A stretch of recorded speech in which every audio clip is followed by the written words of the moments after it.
Halo teman-teman semua, kembali lagi bersama saya Fadel dan kita masih belajar basis data dengan PostgreSQL.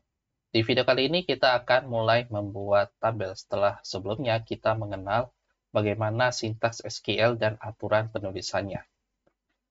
Khususnya kita akan membahas untuk sintaks create table. Nah, apa yang akan kita lakukan untuk hari ini? Pertama, kita akan meninjau kembali bagaimana ketentuan penulisan perintah SQL.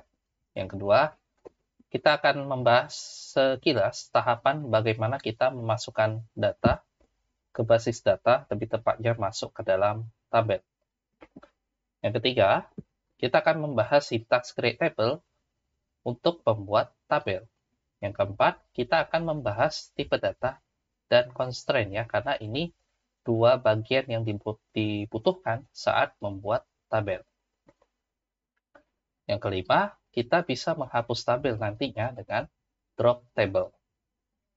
Nah, sekarang mari kita bahas untuk materi pertama. Mari kita mengulang kembali bagaimana ketentuan penulisan perintah SQL. Pertama, tentu saja ya, pernyataan SQL atau SQL statement harus diakhiri dengan tanda titik koma ya, atau tanda semikolon. Kemudian, sintaks SQL atau SQL sintaks ini mengabaikan huruf kapital atau huruf kecil yang disebut dengan case insensitive. Namun, untuk bagian dinamis juga diabaikan oleh PostgreSQL ya, atau case insensitive ini. Nah, kecuali pada bagian dinamis itu jika kita update dengan tanda petik 2 supaya menjadi case sensitive. Jadi kita akan sering berhadapan ya sama poin ketiga ini ya, karena untuk penamaan database, penamaan tabel, penamaan kolom, karena bagian-bagian itu juga dinamis ya, mungkin kebanyakan orang bisa menggunakan tanda kutip 2 ya, supaya berbaca case sensitive. Tapi kalau misalkan dari awal teman-teman menginginkan semuanya huruf kecil, silakan tidak menggunakan tanda kutip ya. Nah, kemudian ada white space ya, ada tambahan yang belum pernah saya jelaskan di video sebelumnya. Ada white space ya, yaitu ada tab, spasi tambahan atau baris baru, ini sifatnya bebas ya. Contoh yang pernah kita lakukan adalah create database diikuti dengan nama database ya. Kalau kita misalkan buat create spasi database, tekan tab, kemudian diikuti nama database, kemudian enter, kemudian titik koma, itu masih diperbolehkan ya. Jadi ini sifatnya bebas. Kemudian ada komentar ya. Seperti di bahasa pemrograman yang lain, SQL juga memiliki komentar yang berfungsi untuk biasanya memberikan keterangan pada baris kode yang ditulis ya. Dan ini biasanya diabaikan oleh SQL dan tidak dieksekusi. Nah, cara membuat komentar di SQL itu kita gunakan tanda garis hubung 2 kali, dash ya. Nah, sekarang kita akan membahas tahapan membuat data ya. Kita awali dengan mendefinisikan basis data ya dengan perintah create database, ini yang pernah kita bahas di video sebelumnya. Kemudian kita akan mengakses basis data ya dengan perintah \c, atau kalau kita menggunakan koneksi PSQL ini langsung menggunakan opsi min database. Sebenarnya ini min dbnet ya. Ini karena sempat saya coba min database ini error ya, tidak bisa menggunakan perintah ini. Jadi nanti saya juga akan tunjukkan ya min dbnet, bukan min database. Kemudian setelah kita mengakses basis data, kita definisikan tabel ya dengan perintah create table beserta kolom-kolomnya. Setelah kita membuat tabel, kita masukkan data ke dalam tabel tersebut dengan perintah insert. Nah, untuk video kali ini kita akan fokuskan untuk mendefinisikan tabel ya. Tapi ingat prasyaratnya kita harus melewati dua tahapan awal ini dulu ya, sebelum masuk ke mendefinisikan tabel. Jadi bagi teman-teman yang khususnya ya belum mengetahui cara membuat database, ya create database, di 2 video terakhir itu sudah saya bahas. Teman-teman bisa cek videonya. Sekarang mari kita membahas bagaimana cara kita membuat tabel ya, atau menggunakan sintaks create table. Nah, create table itu sendiri adalah salah satu kategori DDL ya. DDL itu adalah data definition language ya, sekumpulan sintaks untuk mendefinisikan data ya. Create table adalah sintaks untuk mendefinisikan tabel. Jadi disebut atau dimasukkan dalam kategori DDL ya, untuk membuat tabel beserta kolom-kolomnya. Nah, kolom-kolom yang akan kita buat nanti itu memiliki tipe data beserta panjang yang diterima.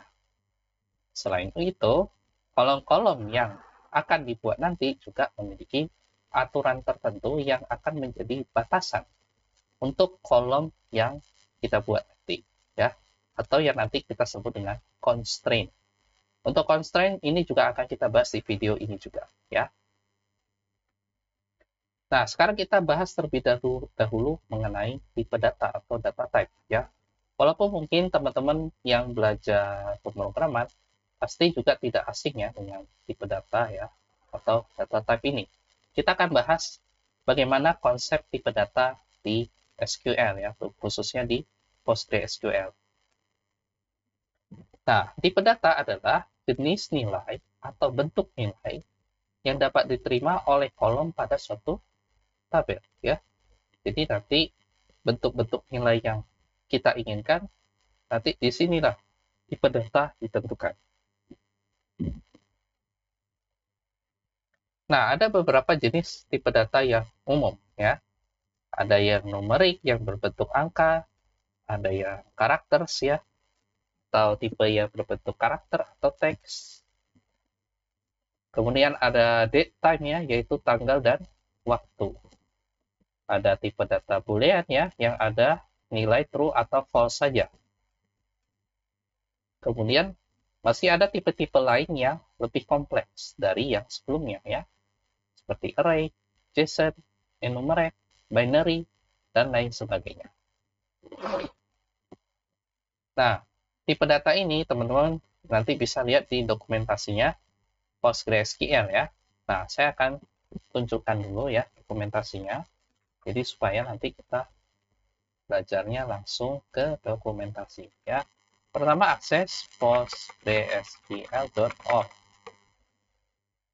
Kemudian teman-teman bisa akses menu yang documentation. Kemudian karena kita menggunakan versi 17, atau teman-teman bisa klik current. Nah, di sini banyak sekali ya dokumentasi atau daftar pembahasan dalam dokumentasi ini yang sudah disusun dengan baik, dengan struktur ya, walaupun kita tidak akan menggunakan ini semua ya, kita akan bahas yang penting-penting. Nah, kita cari yang tipe data atau data types ya. Jadi di the SQL language, kemudian di nomor 8 data types, diklik aja. Nah, di sini beberapa tipe data yang ada di PostgreSQL ya, teman-teman bisa lihat nih banyak sekali ya. Ada yang berbentuk angka, nanti numerik ada tipenya tersendiri. Yang monetary ini untuk menyimpan data nilai uang ya, biasanya begitu. Kemudian yang karakter, yang binary, yang date time atau tanggal waktu, yang boolean, dan masih banyak lagi ya. Nah, kita akan bahas beberapa tipe data yang penting-penting saja, yang sering sekali atau yang akan sering kita gunakan. Oke, jadi teman-teman bisa mengeksplor sendiri. Kita kembali ke pembahasan. Nah, ada beberapa tipe data angka yang sering digunakan ya. Ada yang integer, ada yang big integer, ada yang desimal, ada yang serial ya. Yang integer ini dia tipe bilangan bulat dengan batasan range sekian ya, minus 2 pangkat 16 sampai dengan positif 2 pangkat 16 dikurangi 1 ya. Ini kenapa range-nya segini? Karena ukuran yang disimpan itu 4 byte. 4 byte itu 16 bit. Kalau 16 bit berarti ya pangkatnya 16. Nah, contoh penggunaannya itu biasanya kalau kita buat aplikasi pengelola barang, kita bisa menyimpan data kuantitas barang misalnya. Ya. Kemudian ada yang big integer.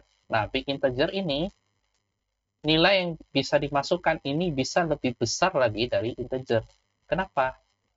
Nah, ini ukuran yang besar karena ukuran yang disimpan itu 8 byte dengan nilai yang diterima lebih besar lagi dari integer. Ini cocok kalau kita ingin menyimpan data yang memang angkanya sangat besar yang tidak bisa dijangkau oleh tipe integer biasa seperti jumlah transaksi keuangan misalnya dalam waktu yang panjang masa lampau gitu dengan angka yang banyak sekali nolnya misalnya. Nah, big integer ini bisa jadi pilihan tipe data. Kemudian yang desimal ya, dia adalah tipe data bilangan desimal dengan presisi tempat desimal yang bervariasi. Ini yang bisa kita tentukan. Ukurannya pun bervariasi tergantung kita mendefinisikannya bagaimana. Dan range yang diterima untuk tipe data desimal ini panjang sekali ya. Bahkan kita bisa mengisi nilai ini maksimal 131.072 digit sebelum tanda desimal. Dan maksimal untuk di belakang tanda desimalnya itu maksimal diterima 16.383 digit. Ya, jadi ini besar sekali. Tapi walaupun kita menyimpan nilainya itu ya hanya pendek-pendek saja, ukuran yang disimpan pun tidak akan sepanjang tadi ya. Bervariasi tergantung berapa karakter yang kita simpan. Gitu.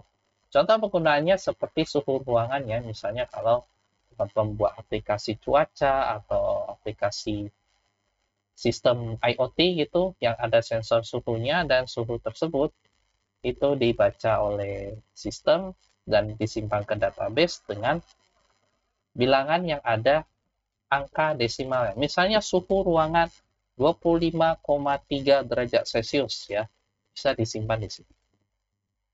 Kemudian ada tipe serial, dia sebenarnya juga bilangan bulat atau integer, tapi ini sifatnya auto increment ya. Ini ukurannya adalah 4 byte dan range rentang nilainya ini dari 1 sampai sekian ya. Ini mulai dari angka 1. Nah, mungkin ini teman-teman nggak kelihatan ya karena kehalang sama gambar saya. Ini contoh penggunaan yang saya maksud ini adalah kolom primary key ya. Kalau biasanya yang kita pelajari sebelumnya, primary key itu kita definisikan sendiri datanya. Nah, untuk serial, kalau kita ingin menentukan primary key-nya itu ditentukan sendiri oleh PostgreSQL, secara otomatis ini bisa menjadi pilihan untuk tipe data serial. Nah, karena nilai yang disimpan itu akan selalu bertambah. Gitu ya.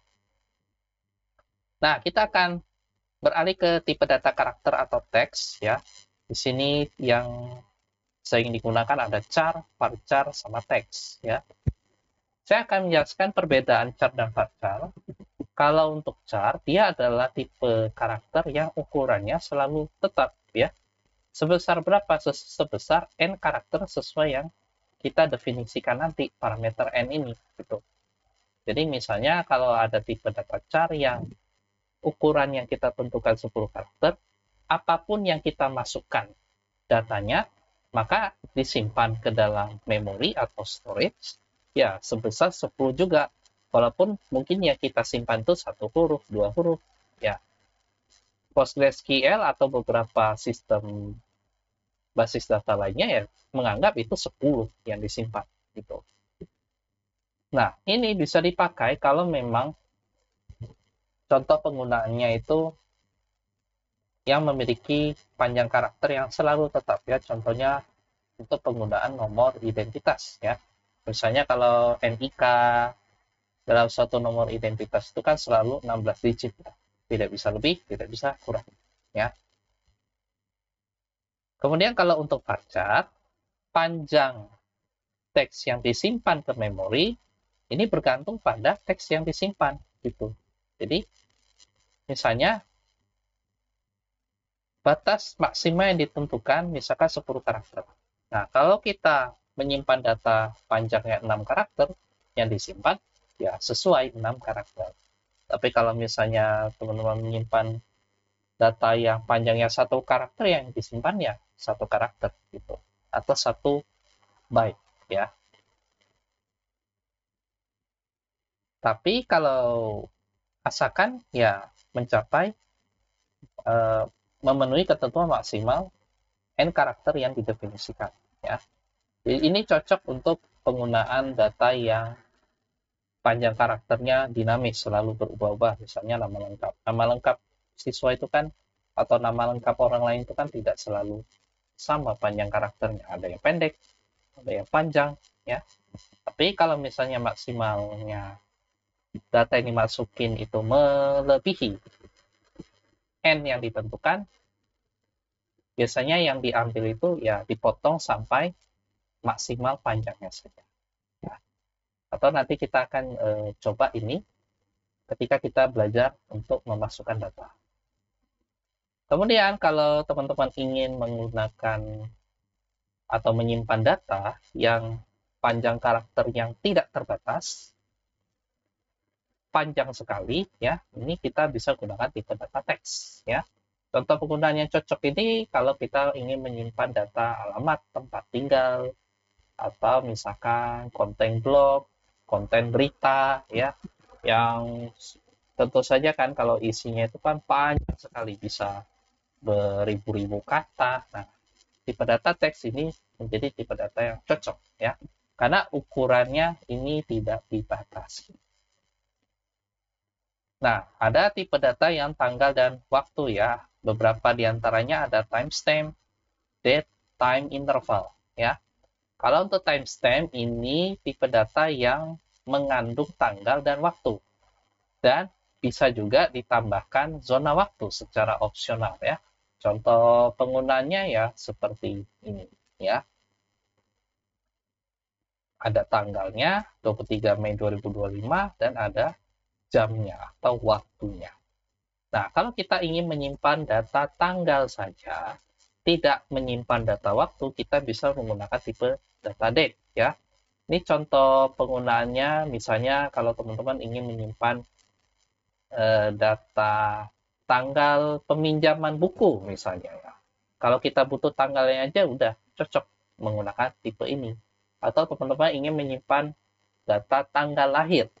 Kita kalau mau tanya tanggal lahir ya, kita jarang bertanya jam berapa lahir. Biasanya lebih sering tanggal lahirnya saja. Tipe ini juga cocok gitu. Nah, kalau kita ingin menyimpan waktu saja, tidak menyimpan tanggal, bisa menggunakan tipe data time ya. Selain menyimpan waktu, juga bisa menyimpan zona waktu ya.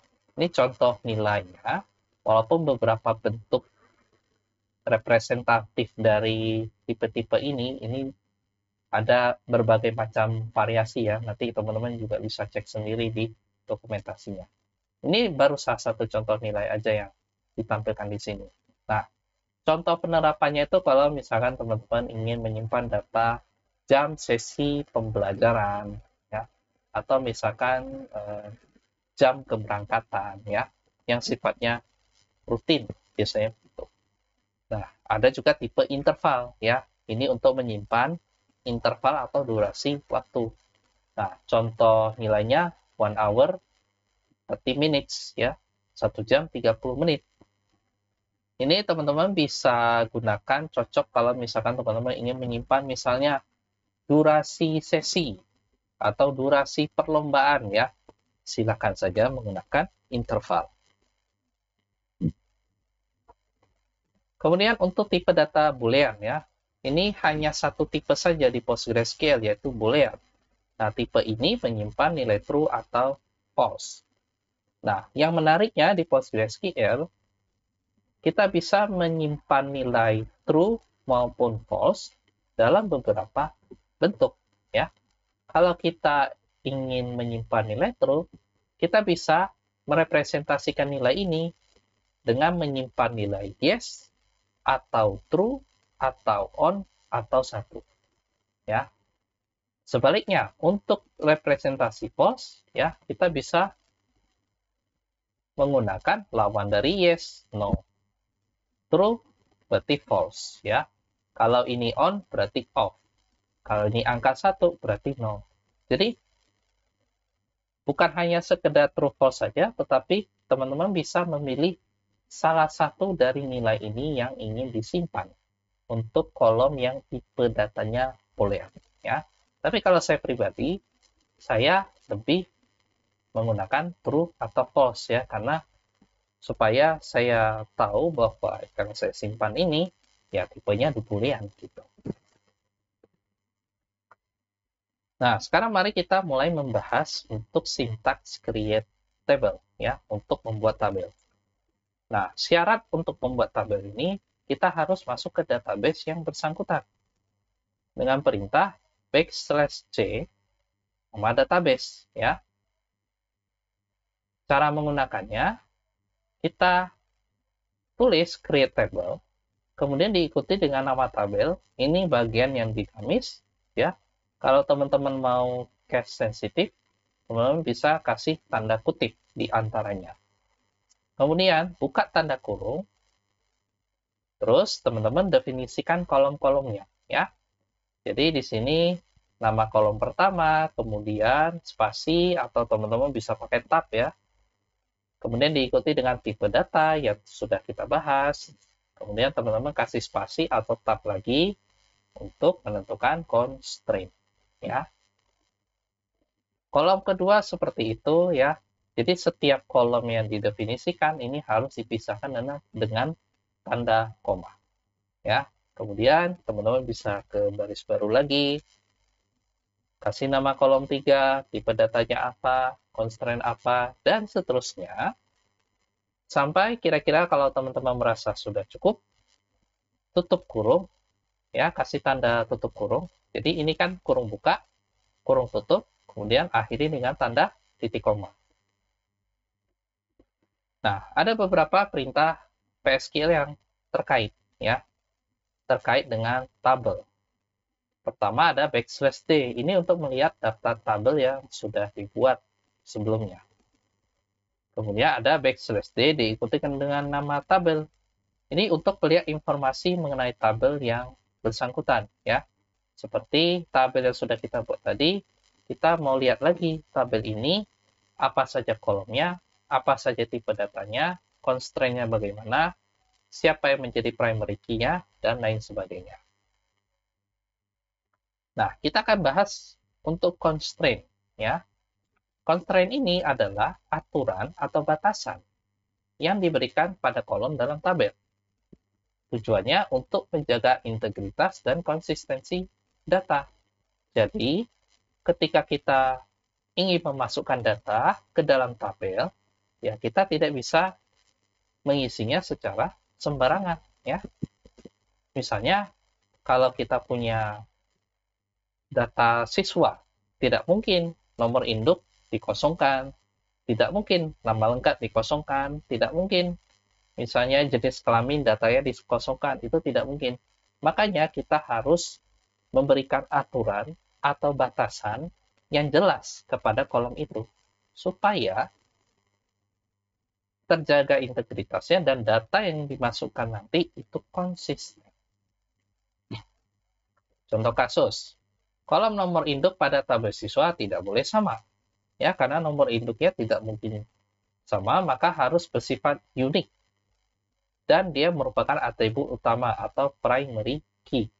Nah, bagian yang saya highlight warna orange ini akan menjadi nama constraint yang ada di PostgreSQL. Ini baru 2 contoh constraint, ya, yang tersedia di sana. Kemudian contoh yang lain, misalnya nama lengkap pada tabel siswa tidak boleh kosong atau constraint-nya adalah not null. Nah, kita lihat ada beberapa contoh constraint yang ada di PostgreSQL. Mungkin untuk sistem manajemen basis data yang lain juga lebih kurang sama seharusnya, ya. Ada constraint check, ya. Cek ini untuk menentukan kriteria nilai yang boleh dimasukkan dengan kondisi tertentu. Misalnya, kita punya data pengelolaan barang, terus kita ingin memasukkan harga barang, ya. Tidak mungkin harga barang kita isi dengan nilai negatif. Harus kita isi dengan nilai positif misalnya. Maka nanti kita bisa cek dalam kurung harga barang harus lebih besar dari 0 misalnya begitu, ya. Cuman mungkin nanti kita akan bahas di beberapa pembahasan terpisah, ya. Karena untuk constraint check ini bagi saya masih hal yang baru, ya. Karena beberapa constraint di bawahnya ini sudah familiar bagi saya. Nah, untuk primary key ya tentu saja ya menentukan kolom sebagai kolom utama. Kemudian untuk foreign key ini untuk menentukan kolom sebagai kolom referensi yang mengacu ke tabel yang berelasi. Untuk foreign key juga akan kita bahas di pembahasan yang terpisah. Kemudian ada not null ya. Not null ini untuk menentukan kolom yang nilainya tidak boleh kosong. Maaf. Kemudian ada unique. Ini untuk menentukan kolom yang sifatnya harus unik dan dia tidak boleh duplikat. Ya. Ini untuk constraint. Nah, sekarang kita akan masuk ke kasus sederhana untuk pembuatan tabel. Jadi diminta untuk membuat tabel siswa yang kolom-kolomnya sebagai berikut. Pertama ada nomor induk yang bertipe teks maksimal 10 karakter dan dia merupakan primary key. Kemudian ada nama lengkap yang tipenya teks maksimal 50 karakter dan ini juga tidak boleh kosong, ya. Kemudian ada jenis kelamin tipe teks yang maksimal 6 karakter dan tidak boleh kosong, ya. Kenapa 6 karakter? Karena saya mau menyimpan data jenis kelamin ini antara pria atau wanita. Di mana untuk tulisan wanita sendiri itu punya 6 karakter, makanya maksimalnya 6 karakter. Nah, sebenarnya juga bisa kita ganti dengan tipe enumerate ya, yaitu tipe yang memiliki beberapa pilihan nilai. Tapi ini juga akan kita bahas di beberapa pembahasan lain. Kemudian ada kolom alamat. Ini teks yang tidak terbatas panjang karakternya. Namun, alamat juga tidak boleh kosong. Nah, jadi contoh sintaks untuk create table ini, berdasarkan permintaan ini, kita tuliskan dengan sintaks create table, kemudian diikuti dengan nama tabel yaitu siswa, di mana S-nya besar. Supaya nanti S-nya ini dianggap sebagai huruf kapital, kita kasih tanda kutip. Kemudian buka kurung, kolom pertama nomor induk. Kalau yang tipe teks ini varchar 10 ya. Maksimal 10 karakter, jadi ada dalam kurung 10. Dan merupakan primary key. Primary key adalah constraint. Jadi kita berikan constraint primary key ya. Kemudian untuk nama lengkap ya, ini tipe teks yaitu varchar, panjang maksimalnya 50 karakter. Karena tidak boleh kosong, maka constraint-nya not null. Kemudian ada jenis kelamin, tipe teks maksimal 6 karakter, yaitu varchar 6 dan tidak boleh kosong. Terakhir, untuk alamat, karena yang diminta adalah teks yang tidak terbatas panjang karakternya, berarti tipe datanya teks dan tidak boleh kosong, berarti not null. Nah, karena semua ini sudah kita penuhi, maka kita akhiri create table ini. Buka kurung, tutup kurung, kemudian diakhiri dengan tanda titik koma. Setelah kita membuat tabel, kita juga bisa menghapus tabel ya dengan drop table. Kalau sebelumnya drop database untuk menghapus database, drop table untuk menghapus tabel. Nah, cara menggunakannya gampang ya, sama seperti drop database. Kalau untuk menghapus tabel, kita cukup menuliskan drop table, diikuti dengan nama tabel. Akhiri dengan tanda titik koma, selesai. Tapi sekali lagi, sama seperti drop database, juga perlu diperhatikan bahwa pastikan tabel yang akan dihapus memang tidak digunakan lagi. Jangan sampai kita tiba-tiba salah menghapus tabel, terus ada data penting, dan akhirnya ya menyesal sendiri gitu ya. Jadi pastikan kalau memang ingin menghapus, tidak digunakan lagi dan yakin, ya silakan gunakan drop table. Nah, sekarang kita akan mempraktekkan dari apa yang sudah kita bahas. Oke.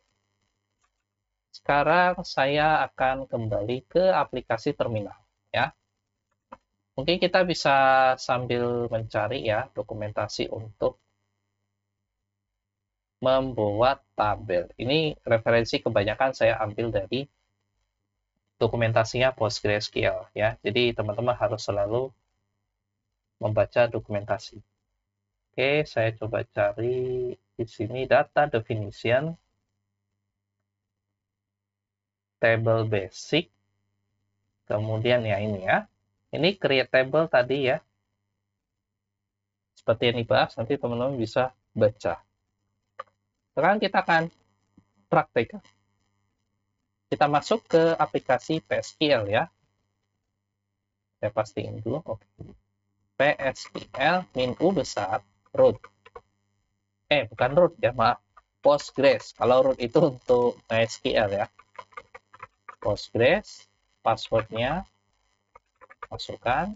Kalau berhasil, kita clear. Backslash tanda seru spasi clear. Nah, sekarang kita lihat backslash L untuk melihat list database-nya. Kita lihat, kita akan menggunakan database sistem informasi sekolah ya.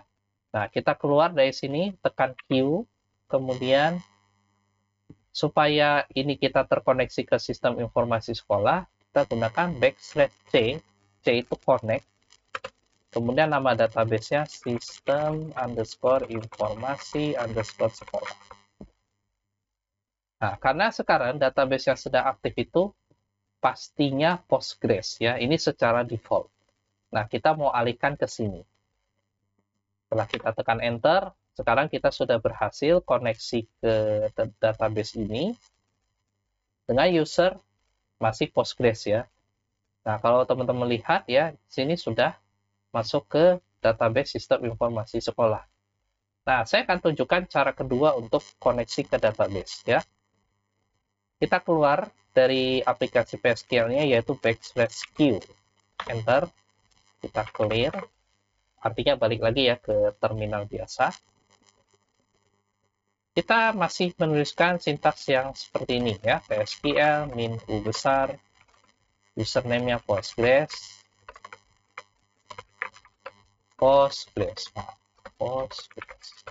Nah, cuman ada flag yang harus kita tambahkan yaitu dbName. Spasi nama database-nya. Sistem informasi sekolah. Atau teman-teman kalau mau lebih ringkas, min D kecil. Itu bisa ya. Kita enter, masukkan passwordnya Postgres. Sekarang kita sudah langsung masuk ke database sistem informasi sekolah ya. Sekarang kita backslash tanda seru klik untuk membersihkan layar. Nah, sekarang kita akan mulai membuat tabel siswa ya. Kita akan buat tabel sesuai dengan contoh yang tadi. Create table ya. Jadi untuk sintaks SQL ini saya akan menggunakan huruf kapital semuanya ya. Tapi untuk bagian yang dinamis itu akan saya gunakan huruf besar untuk nama tabelnya dan juga huruf besarnya itu di ini ya, di awal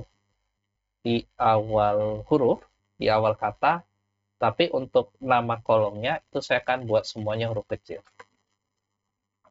Kalau untuk siswa, S-nya besar berarti siswa. Kemudian buka kurung. Enter. Nah, kita bisa kasih tab ya. Karena tadi ya, kita mau kasih tab, spasinya berapa banyak pun, enter berapa banyak pun, bebas ya. Kolom pertama tadi, nomor induk. Kalau tidak kita kasih tanda kutip, ya ini akan disimpan dalam huruf kecil semua. Tapi kalau misalkan mau lebih yakin lagi, ya nggak apa-apa, kita kasih tanda kutip lagi. Itu juga nggak masalah, ya. Mau pakai spasi, mau pakai tab, boleh ya untuk tipe datanya. Varchar. Nah, untuk tipe data juga saya akan gunakan semuanya huruf kapital. Nomor induk 10 karakter. Kasih tab lagi. Untuk constraint juga saya akan gunakan semua huruf besar. Tapi kalau teman-teman mau gunakan huruf kecil semua juga nggak apa-apa ya. Nomor induk ini constraint-nya primary key. Nah, setelah selesai mendefinisikan kolom pertama, kalau kita mau lanjut ke kolom kedua, kita beri tanda koma, enter, kemudian tab lagi, beri nama kolom kedua. Misalnya nama lengkap. Itu, tab lagi, tipenya varchar 50, tab lagi. Ini wajib diisi, tidak boleh kosong, berarti not null. Kalau sudah, kasih koma, enter, tab lagi, jenis kelamin. Ya, pokoknya lakukan hal yang sama. Tipenya varchar, maksimal 6 karakter, tidak boleh kosong, dan yang terakhir, apa? Saya kurang ingat. Oh, alamat ya. Alamat. Alamat, karena dia bisa panjang, tidak mau kita batasi, kita beri tipe teks. Nah, untuk tipe teks ini kita tidak akan menentukan panjang karakter maksimum ya, karena memang bawaannya Postgre itu teks itu tidak kita tentukan panjang maksimumnya. Kita kasih tab lagi sampai dia sejajar dengan constraint-nya. Dia juga tidak boleh kosong, not null. Nah, kalau 4 kolom ini sudah selesai, kita tekan enter, tutup kurung, kasih titik koma, enter. Maka tabel berhasil dibuat ya. Di ini kalau ada indikasi create table, maka ini berhasil. Nah, kalau kita mau memastikan bahwa tabel ini dibuat, kita bisa gunakan perintah \d. Langsung enter aja. Maka kita lihat list of relations ya, atau daftar tabel ini. Ada tabel siswa yang sudah kita buat tadi. Ya. Nah, kalau kita mau tahu informasi lengkap untuk tabel siswa ini, kita bisa gunakan perintah \d diikuti dengan nama tabel. Ya. Kasih tanda kutip siswa. Supaya kita bisa mengikuti ini ya, case sensitif yang ini. Kalau kita coba huruf kecil, dia tidak bisa ketemu ya, atau misalkan S besar begini, dia juga tidak bisa ya, karena ini tidak case sensitif, karena ini semua dianggap huruf kecil. Jadi kita gunakan \d, kasih tanda kutip siswa.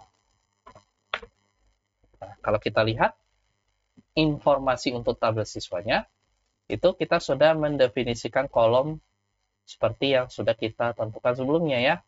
Ada nomor induk, nama lengkap, jenis kelamin, ini semua tipenya varchar atau kepanjangannya adalah karakter varying ya. Artinya panjang karakter yang disimpan itu bervariasi. Asalkan maksimalnya 10, yang nama lengkapnya 50, yang jenis kelaminnya 6 ya. Kemudian ada constraint ya, satu kolom constraint yaitu nullable, artinya kolom ini boleh kosong atau tidak ya, atau atribut ini boleh kosong atau tidak. Semua atribut yang kita buat tidak boleh kosong ya. Walaupun sebelumnya tadi yang nomor induk dia primary key, tapi constraint yang sekaligus dimasukkan untuk primary key nomor induk ini juga not null gitu ya. Kemudian bagaimana kita mau melihat informasi primary key-nya kolom apa? Kita bisa lihat di bagian indexes. Kita lihat untuk siswa underscore p key ini artinya primary key. Primary key dari tabel siswa ini bisa kita baca ya, yaitu kolom nomor induk. Seperti itu. Ya. Nah, kita sudah berhasil membuat tabel. Sekarang kita hapus tabel. Ya. Kita nggak masalah untuk hapus tabel karena kita untuk belajar dan kita belum ada data apapun yang kita masukkan ya. Jadi cara hapus tabel, masih ingat ya, drop table, terus nama tabelnya siswa. Kasih tanda kutip ya, kasih titik koma, enter, tabel sudah dihapus, kita coba cek apakah list tabelnya itu sudah hilang. Backslash D, enter, sudah tidak ada lagi tabelnya. Kalau mau lebih pasti lagi ya, backslash D, tanda kutip siswa, kita mulai informasi tabel siswa, juga sudah tidak ada. Ya. Jadi itu untuk pembuatan tabel dan sekaligus tambahan untuk menghapus tabel. Nah, apa yang akan kita bahas di video selanjutnya? Kita akan mengubah struktur tabel yang sudah kita definisikan sebelumnya ya. Kenapa? Karena terkadang nanti kita sudah create table, terus ada yang ketinggalan misalnya, ada kolom yang belum dibuat, ya ada kolom baru misalnya, atau ada salah penamaan kolom, salah penamaan tabel. Semua itu nanti akan ditangani dengan perintah alter table. Nah, alter table ini akan kita bahas di video berikutnya. Nah, terima kasih teman-teman yang sudah menyaksikan video ini. Mungkin ini merupakan video yang cukup panjang ya, karena pembahasan ini juga memerlukan beberapa pembahasan-pembahasan lain yang mendukung. Oke, semoga teman-teman suka dan sampai jumpa di video selanjutnya.